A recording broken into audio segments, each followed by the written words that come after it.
Good evening and welcome to Stories de la Frontera Student Edition. I'm Nate Holmes. And I'm Manuel Santos. Thank you for joining us. The border region has been in the spotlight in recent months, from immigration to community activism crossing international lines. But there are many other stories which don't necessarily make headlines. Tonight we will share some of them with you. We begin with the nation's immigration situation. President Obama recently announced his executive order to make changes to what he calls a broken system. According to his plan, next year some 5 million people could be exempt from possible deportation. Nestor Olivo has a story of one young man who was brought to this country illegally as a child. He's still waiting to see what will happen next.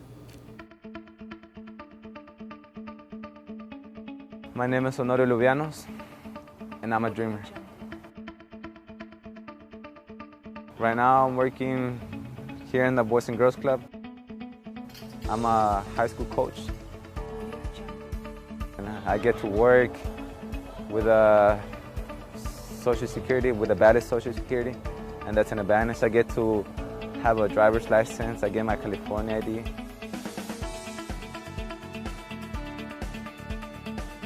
It really makes a big difference.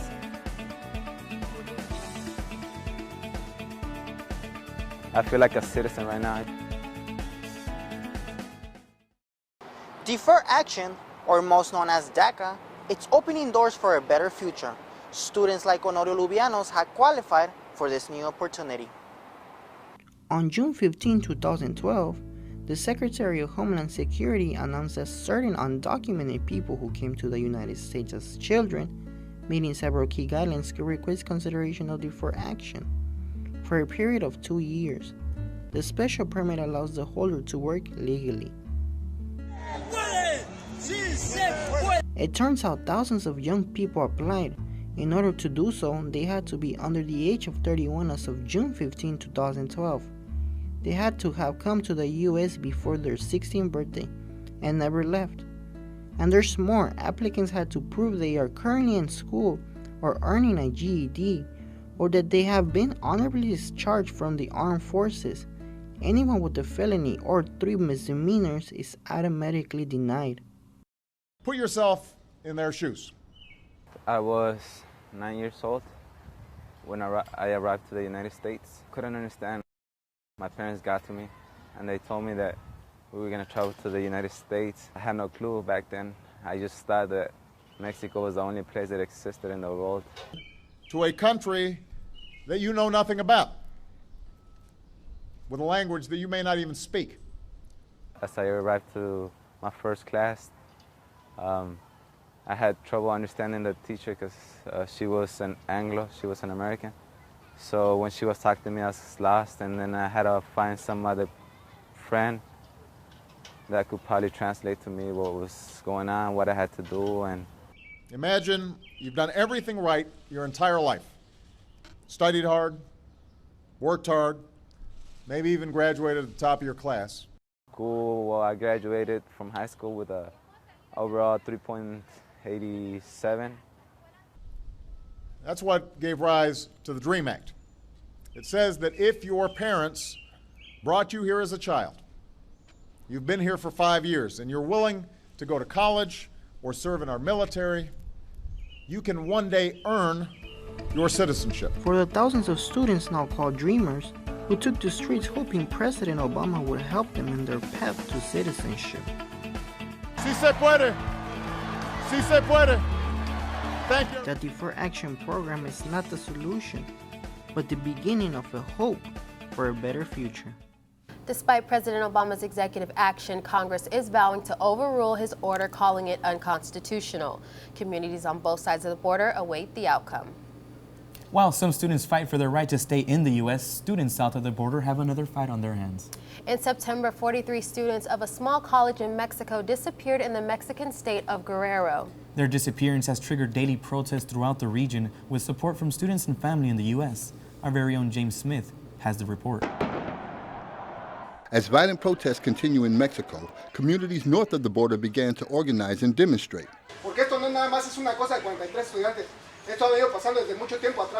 Students from San Diego City College staged a march and protest that went from campus to the Mexican consulate in Little Italy.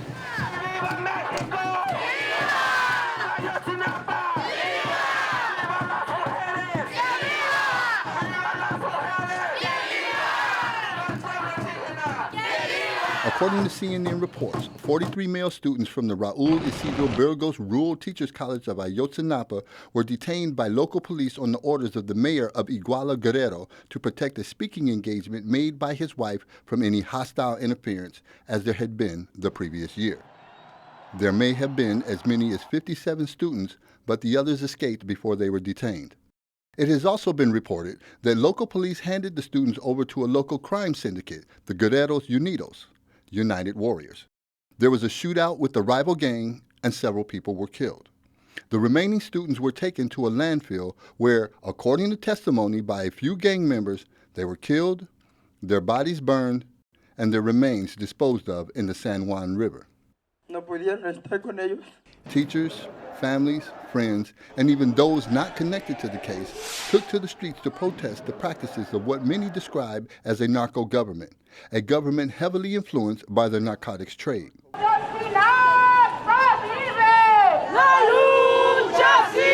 Investigations have yielded over 75 arrests that include Mayor Jose Luis Arbaca and his wife Maria. In the following weeks, Guerrero Governor Angel Aguirre resigned from his post.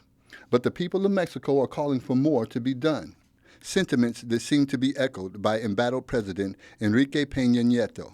La sociedad, con razón, está harta. And the citizens of Mexico are not alone. Walk out!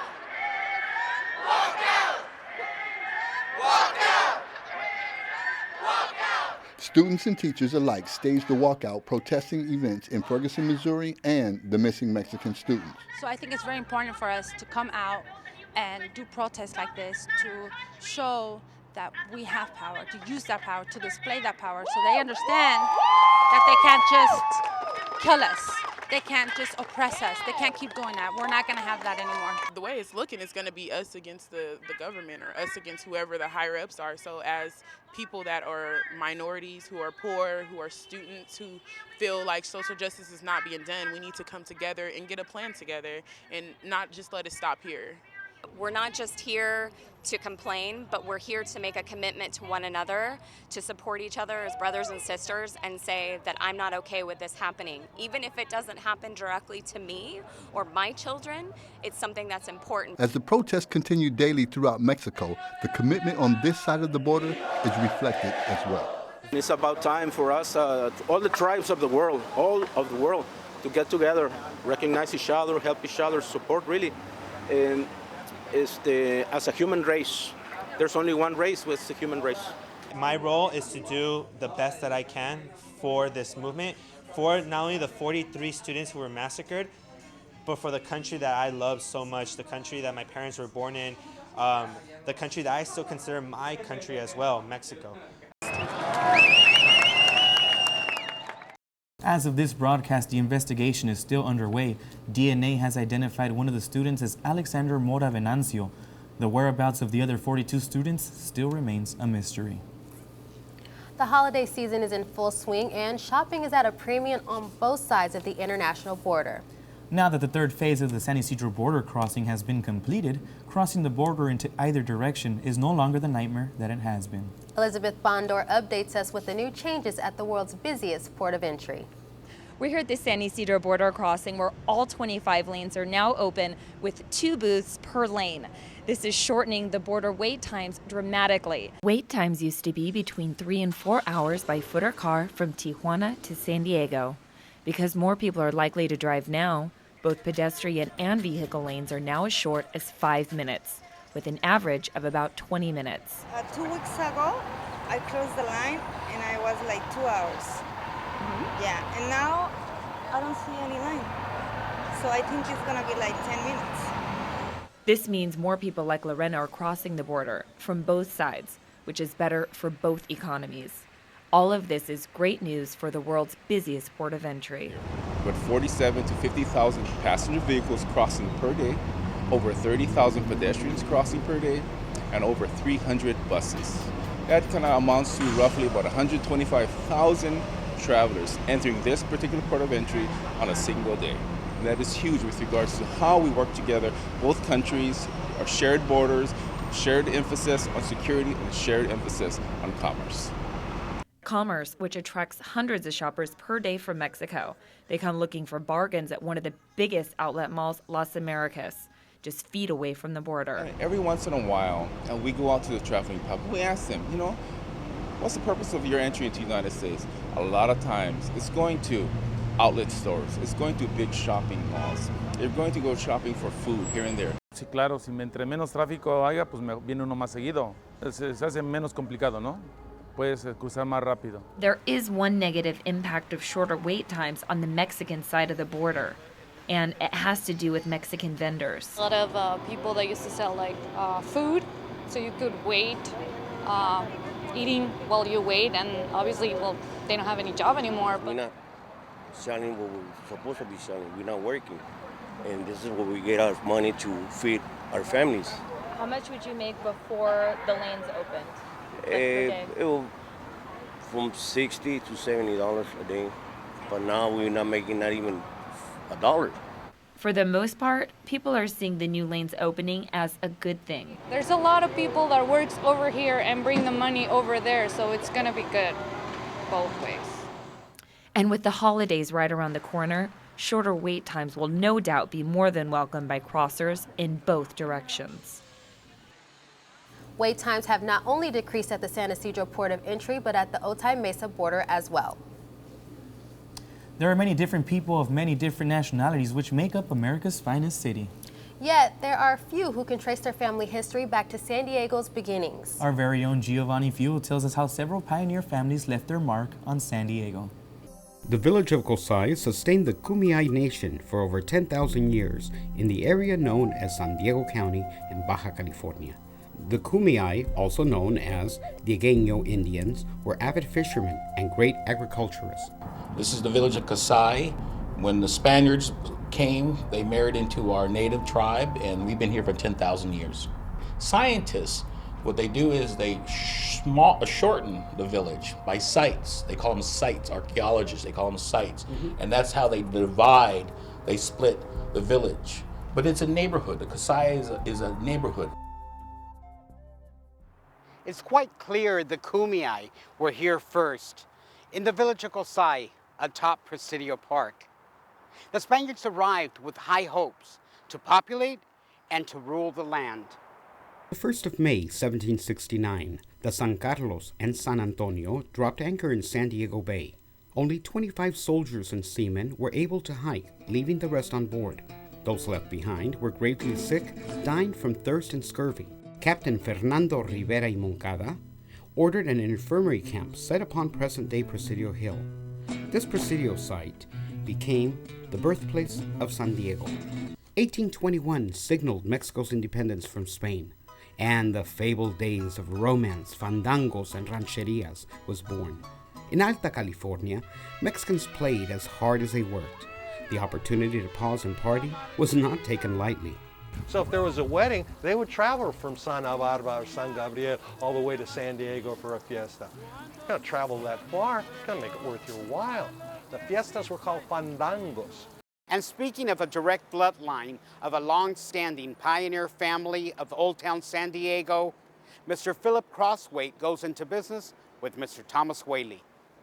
Philip Crosswaite, a San Diego pioneer, was born in Ireland in 1825. The story is he and a friend signed up to go on what they thought was just a short little fishing trip off Newfoundland. And it wasn't until they were out to sea when they found out the ship was on its way to sail around the Horn to the Pacific. They made port in San Diego in hopes of returning to Boston on another ship. The one ship that was on its way back to New England, there was only one berth. And so he and his friend had to flip a coin to see who would get the berth to go back, and Philip lost the coin toss, and so he stayed in San Diego, and the rest is history.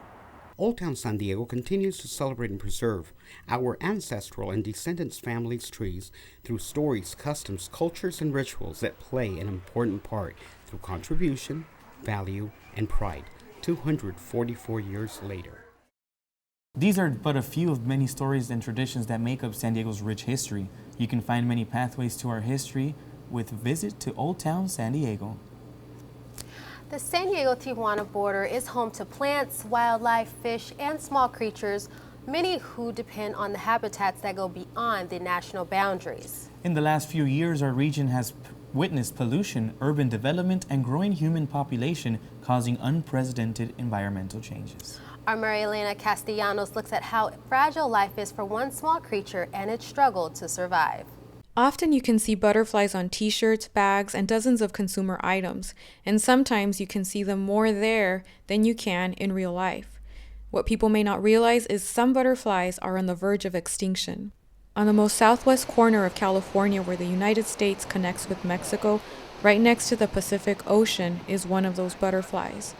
Known as the Aquino checker spot, since the 1980s, scientists have spotted them less and less.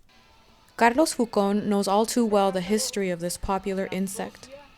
Esto quiere decir que el hábitat natural de esta mariposa queda desde San Francisco, California, hasta abajo de San Quintín, se ha reducido drásticamente.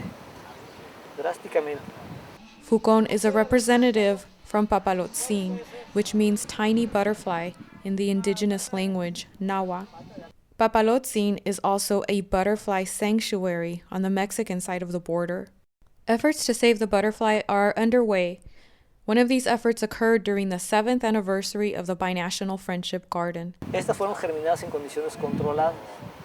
Una de las cosas que estamos tratando de hacer es, si por ahí anda perdida una mariposa quino y en este jardín encuentra el alimento para sus orugas, ella va a decir, aquí voy a poner huevecillos, van a hacer las oruguitas, se van a alimentar, va a seguir el proceso de formar el capullo y después va a emerger un adulto. The garden is the only one of its kind along the U.S.-Mexico border, and its mission includes promoting friendship in the discussion of border issues, including migration and immigration. The garden is also located in the same region where the butterfly once roamed in big numbers. The event also took place during the annual binational border cleanup known as Salvemos la Playa, which means Let's Save the Beach. Festivities included an educational workshop and a planting of Plantago erecta, meant to attract the Aquino checker spot. The plant is also hard to find because of drought and other environmental conditions that have made it hard for it to grow in the wild. Abrir ese conocimiento de lo sensible que son los insectos, en este caso las mariposas, que sin la presencia de plantas adecuadas, condiciones ambientales, temperatura, humedad, son muy sensibles y desaparecen. Si estos insectos desaparecen, es muy fácil que se refleje en condiciones de salud humana también su desaparición. Migration on both sides of the border is needed for this butterfly to survive, and so is understanding and cooperation by both countries. Organizers of these efforts also want for cooperation and better understanding about the migration of people and their families, and its importance for their survival. The almost 2,000-mile border that divides the U.S. and Mexico puts many small species at risk. And what do you get when you throw several ingredients together and don't necessarily know what you're creating? A chef south of the border did just that, and by accident, he created one of the world's most famous dishes. I visited the very birthplace of this popular entree. Located here on Avenida Revolucion, Tijuana, since 1927 is Caesar's, the restaurant, the actual birthplace of the original Caesar salad, bringing hundreds of visitors from around the world to get a taste of that original recipe. It was created in July 1924 at a table inside this restaurant to showcase the chef's ability to create something wonderful from the ingredients at hand. The original recipe was accidentally created last minute when Cesar Cardini's restaurant supplies were running low. That's when he unknowingly created what would become the emperor of all salads. Los señores César Cardini junto con el señor Livio Santini se vienen aquí a, bueno, unos Estados Unidos, otros aquí a Tijuana. Y el señor César Cardini era el propietario de este lugar. El señor Santini era su encargado de cocina o su chef.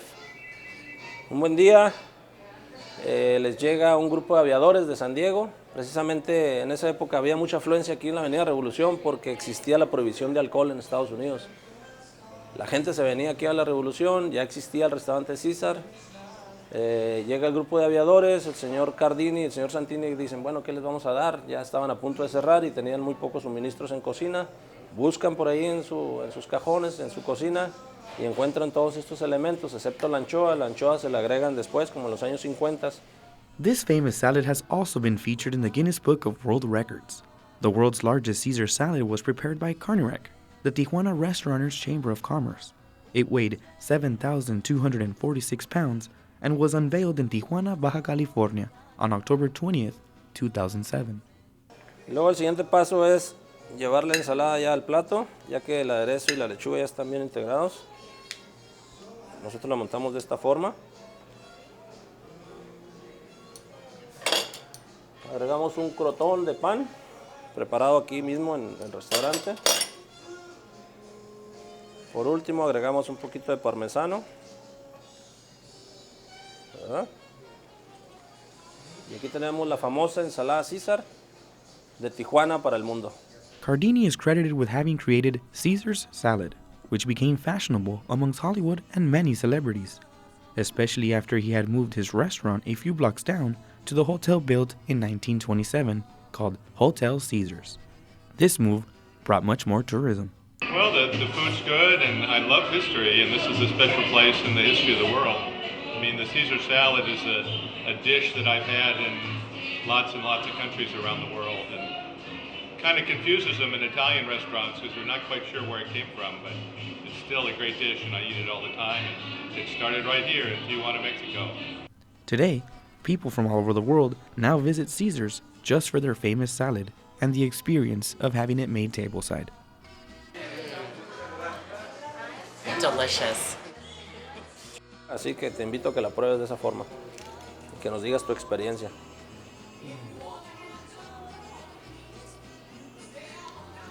¿Rica? Be sure to visit Caesar's, the restaurant, to get a taste of the original recipe. Amazing.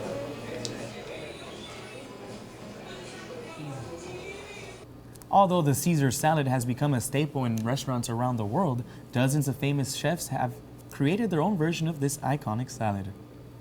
Now, from Caesar salad to a hunger for the sweet science, a local boxing facility in National City is keeping kids off the streets and in the ring one round at a time.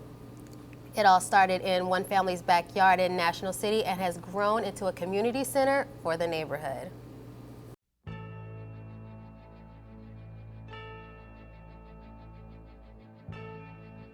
The Community Youth Athletic Center started as a small backyard gym in the early 90s and has now grown into a place where kids can fight to become champions. The center's out-of-the-box program was designed to keep kids off the streets and away from gangs. This is kind of like they say, a poor man's sport. You know, you're going to get kids who just want to be tough. This is a lot easier than what they face on the street. Here, you just have somebody in the ring with a pair of gloves. CYAC is a free program and runs on donations from the community.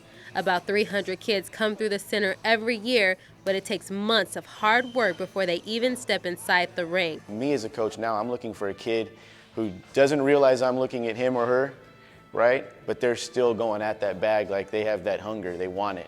CYAC is not only getting kids in the ring, but it's also getting women in the ring with a Fit for Life program. I personally, from what I see at national tournaments, I see the females as being the future of amateur boxing. I see more and more females. I see that they have a love for the sport. As you can see, this is not an easy sport.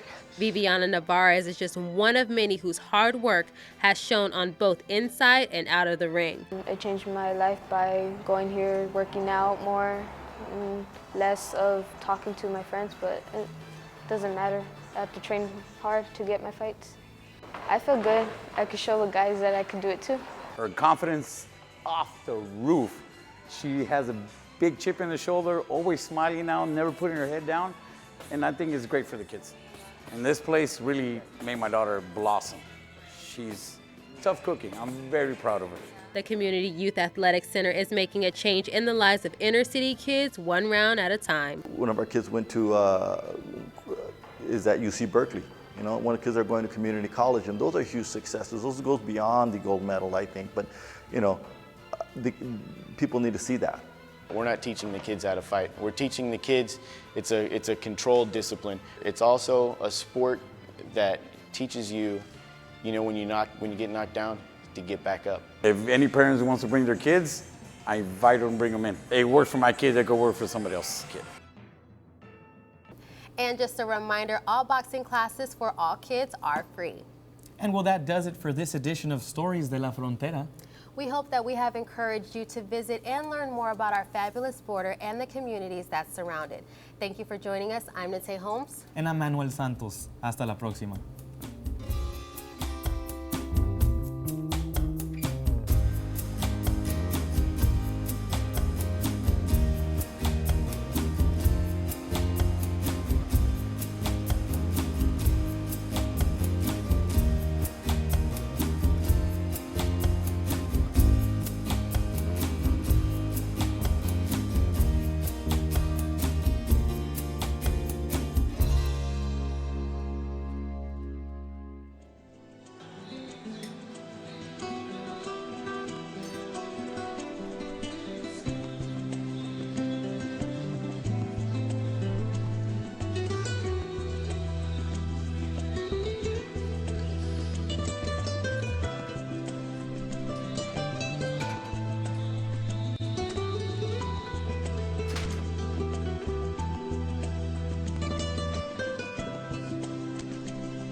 Want to be tough. This is a lot easier than what they face on the street. Here, you just have somebody in the ring with a pair of gloves. CYAC is a free program and runs on donations from the community. About 300 kids come through the center every year, but it takes months of hard work before they even step inside the ring. I see the females as being the future of amateur boxing. As you can see, this is not an easy sport. I'm a high school coach. I get to work with Social Security, with the baddest Social Security, and that's an advantage. I get to have a driver's license, I get my California ID.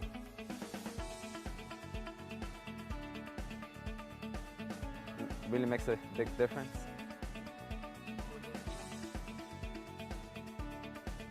I feel like a citizen right now.